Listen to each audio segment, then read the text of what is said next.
By the winter of 1944, even Hitler seemed to understand what his generals had whispered for months, that Germany's wonder weapons were not going to reverse the tide. The V-2 rockets roared into the night sky, streaks of fire arching toward London. Yet each launch only deepened the illusion of control. For every ton of explosives the rockets delivered, Allied bombers were dropping 100 over the Ruhr. Germany was fighting not with strategy, but with hope, a desperate belief that technology alone could defy mathematics, industry, and time. The contradiction was stark. A nation that once mastered the art of blitzkrieg, the coordinated speed of tanks, aircraft, and infantry, was now reduced to celebrating single missiles as proof of salvation. By late 1944, the Reich had lost air superiority. The once feared Luftwaffe was bleeding to death in the skies. The P-51 Mustangs and Lancaster bombers came daily, and even the most advanced jet fighter, the Mi-262, could only scratch at the edges of the storm. Yet in Berlin, the propaganda machine called them Wunderwaffen, the miracle weapons. To the outside world, it was a show of confidence. Inside, it was the sound of collapse. The story began years earlier in the laboratories and wind tunnels of Peenemünde.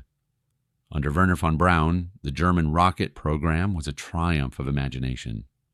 The A-4, later known as the V-2, was the first human-made object to reach the edge of space, a sleek, liquid-fueled missile capable of striking London from 200 miles away. It climbed 80 kilometers above Earth, traveling faster than sound before descending silently toward its target.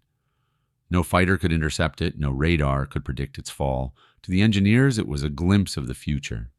To Hitler, it was a weapon of revenge. The Führer's obsession with technological superiority had long guided his decisions. Earlier successes, the panzer divisions in France, the precision of the MG-42 machine gun, the speed of the Messerschmitt Bf 109 seemed to confirm his belief that innovation equaled victory. But by 1943, the logic began to fail. The MG-42 could cut down platoons, but not the endless replacements of the Red Army. The Tiger tank dominated duels, but drowned in logistics, too heavy for bridges, too thirsty for fuel. And the V-2, though magnificent in engineering, was a ruinous investment. Each missile consumed enough resources to build several M240, its equivalent infantry weapons, yet its guidance system remained erratic, missing its targets by kilometers, S1. Still, Hitler demanded more. In his private conferences, he would slam his fist on the table and speak of decisive blows that would force Britain to its knees. He saw the V-2 not as a tactical instrument, but as psychological warfare proof that Germany could strike even under siege. Thousands of forced laborers in Mittelbau-Dora died assembling the rockets in underground tunnels, their lives traded for a dream that was already mathematically lost. Meanwhile, Allied intelligence adapted faster than Germany could innovate. The RAF and USAAF targeted synthetic fuel plants, rail hubs, and the electrical grid sustaining rocket production. At one point, entire V-2 launch sites were destroyed before the first missile could be fired. The Mi-260, the world's first operational jet fighter, arrived too late and in too few numbers. It could outrun any Allied plane, but pilots lacked fuel spare parts and training time. The few that took off did so from bomb-scarred runways, often ambushed during takeoff by swarms of P-47 Thunderbolts circling above. Yet within Hitler's bunker, reality remained filtered through ideology. Reports of Allied advances were offset by visions of a coming turnaround, the so-called Alpine Redoubt, the mythical fortress from which Germany would unleash new weapons. In truth, the Reich had no such stronghold. The war economy was collapsing, and even the gun truck convoys carrying ammunition to the front were attacked daily by Allied fighter bombers, S-2. But faith in miracle technology lingered like smoke after an explosion impossible to grasp, but still thick in the air. What made these weapons so seductive wasn't just their design, but the illusion they sold that ingenuity could compensate for exhaustion. Yet, as the Allied air offensive intensified, factories vanished beneath firestorms faster than engineers could rebuild. The wonder weapons had become symbols of denial, intricate, beautiful machines pointing toward an empty sky.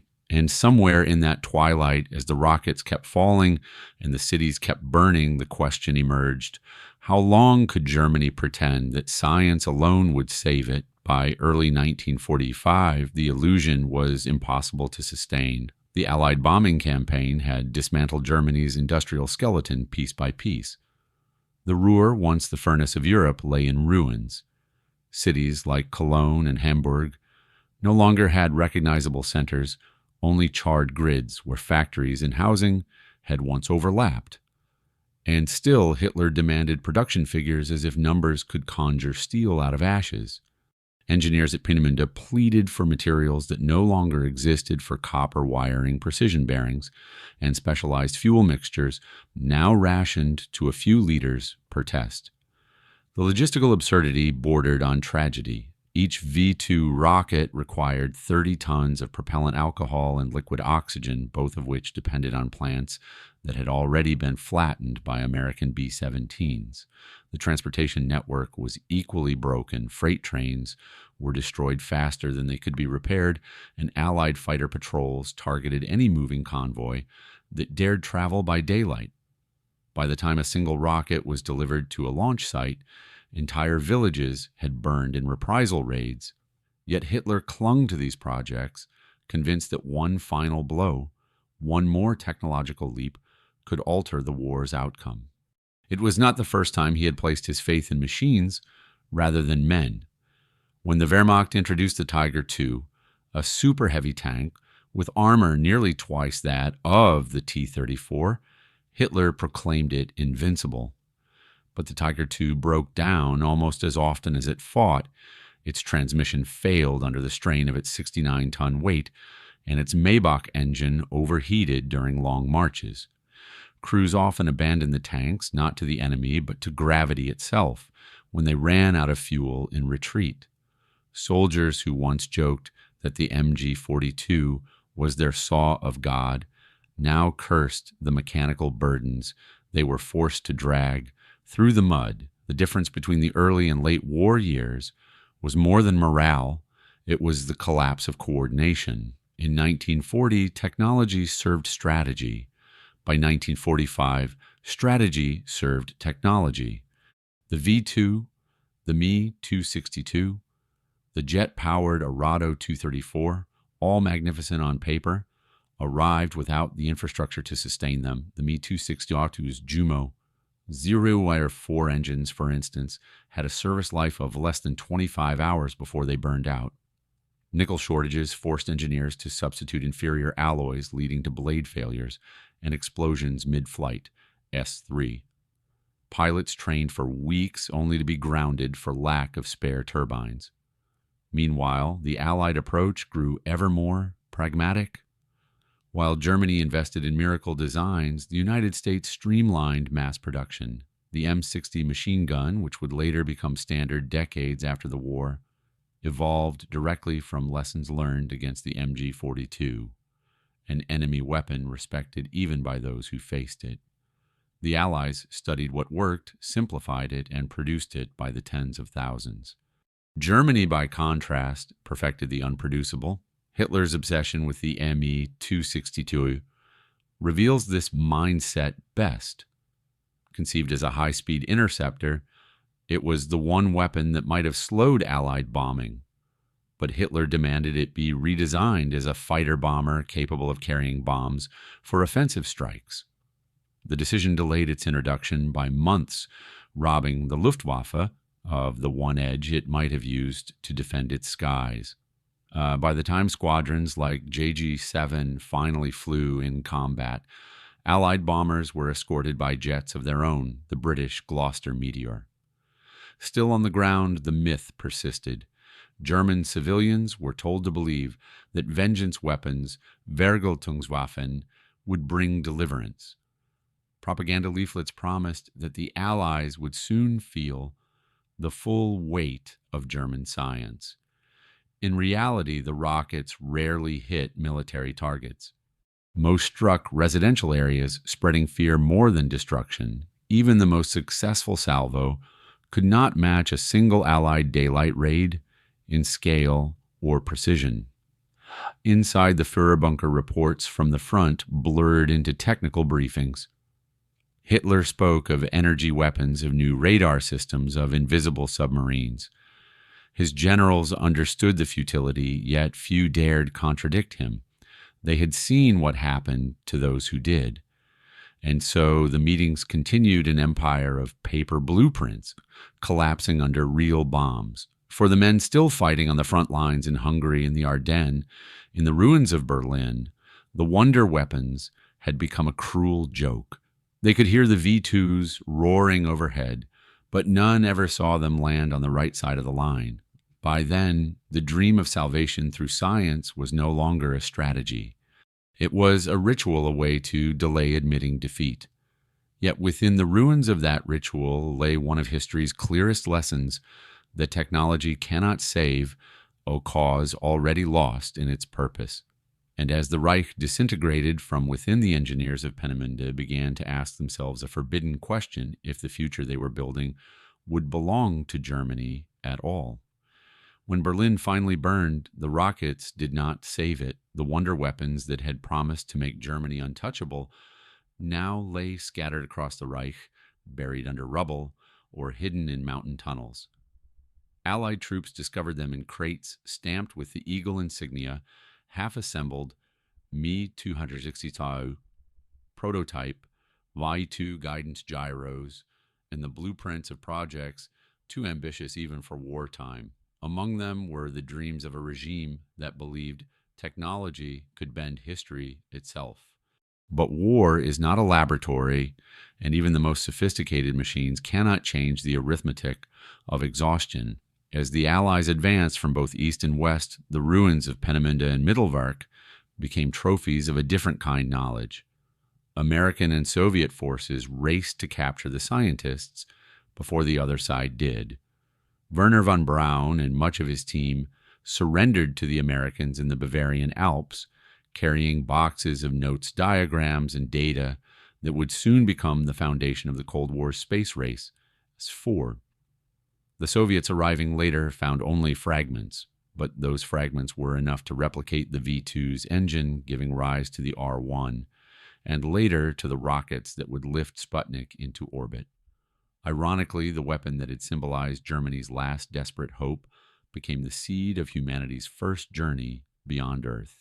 What Hitler envisioned as an instrument of vengeance turned into the prototype for peaceful exploration.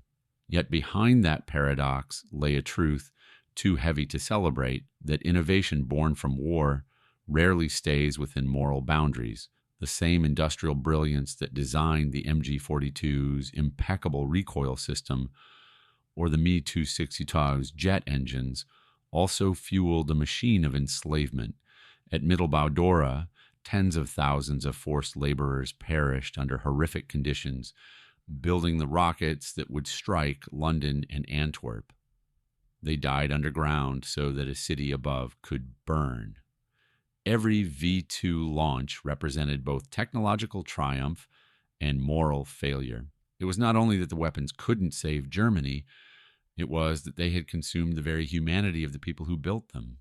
As Allied intelligence officers sifted through the wreckage, they noted how thoroughly the regime had married science to ideology. Project reports were written not just in technical language, but in the rhetoric of destiny. The Führer's weapon, the final victory of German will. Engineers were not asked to win the war. They were asked to fulfill prophecy. The gap between physics and faith had vanished. That fusion, more than any mechanical flaw, doomed the program.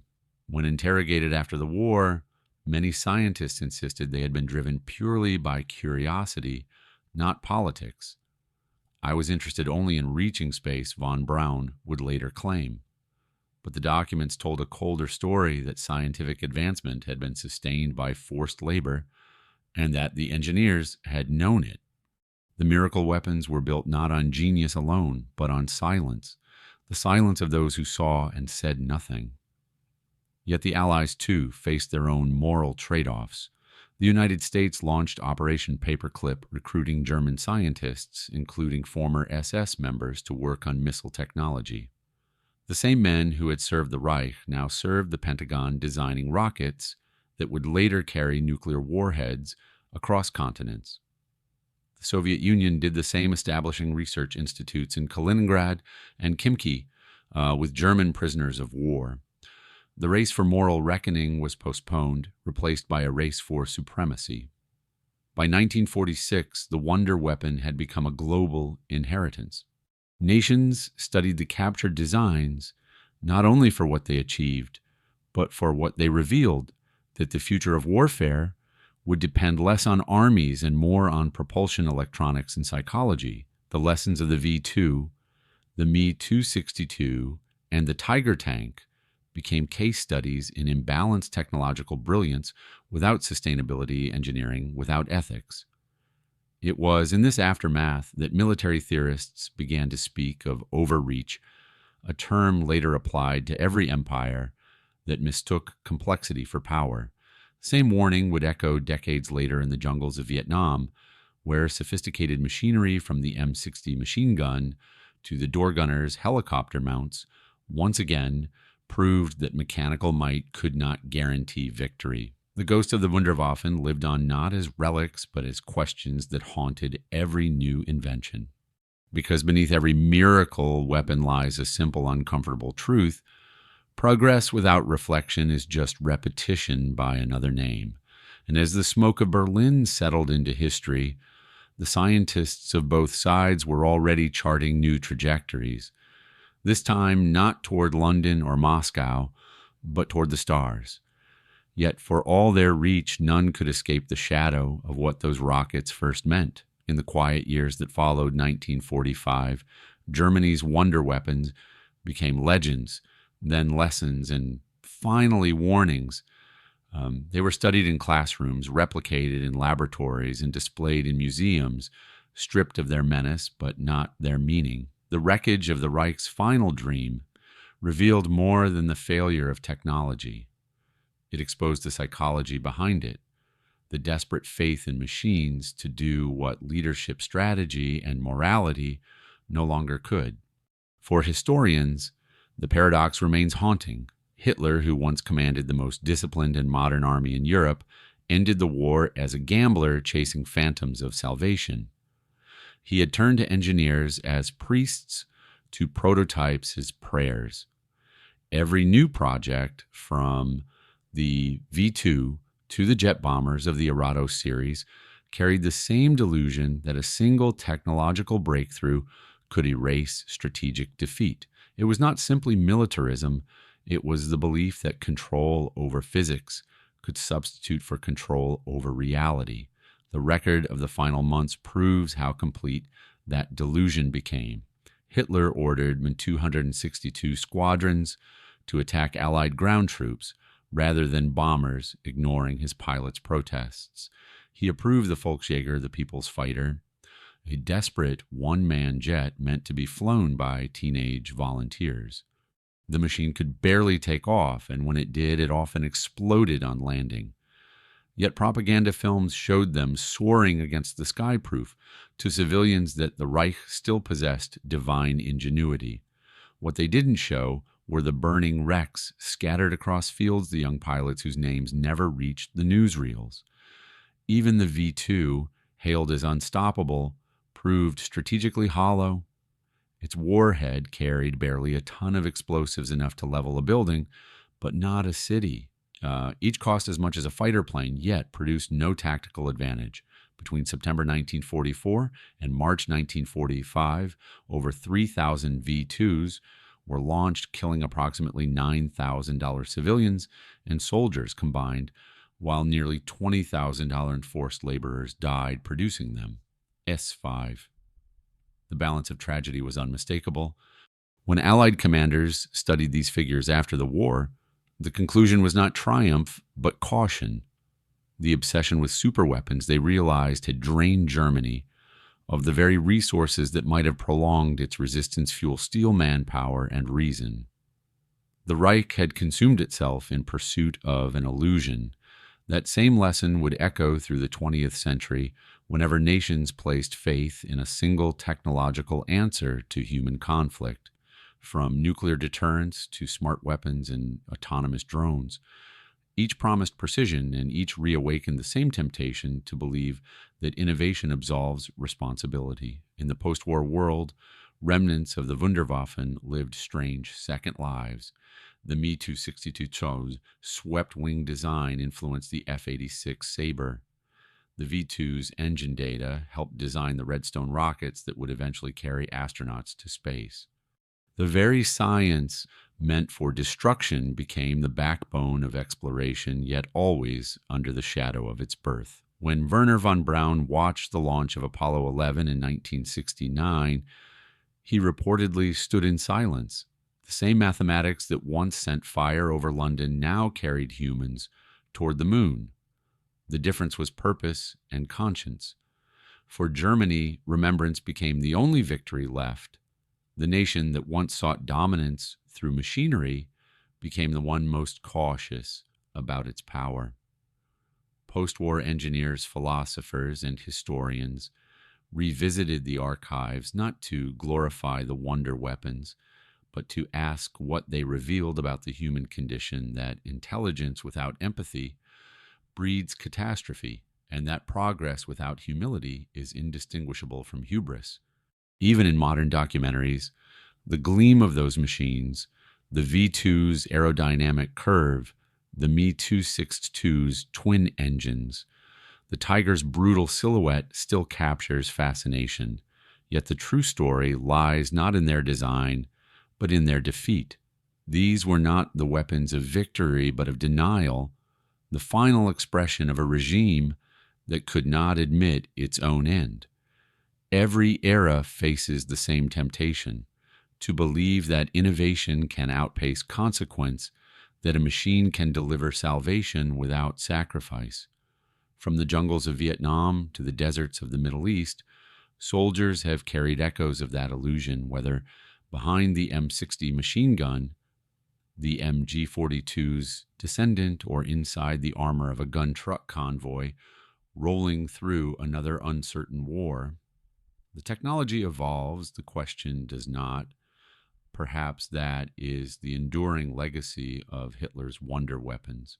They remind us that the future is not built on what we can create, but on what we can understand. When power becomes an end in itself, every innovation becomes a mirror, reflecting not progress, but the limits of the mind that wields it. And as the dust of history settles over the ruins of Peenemünde, the lesson remains clear. No weapon, no machine, no miracle of design can stop the inevitable when the truth it was built to deny has already arrived.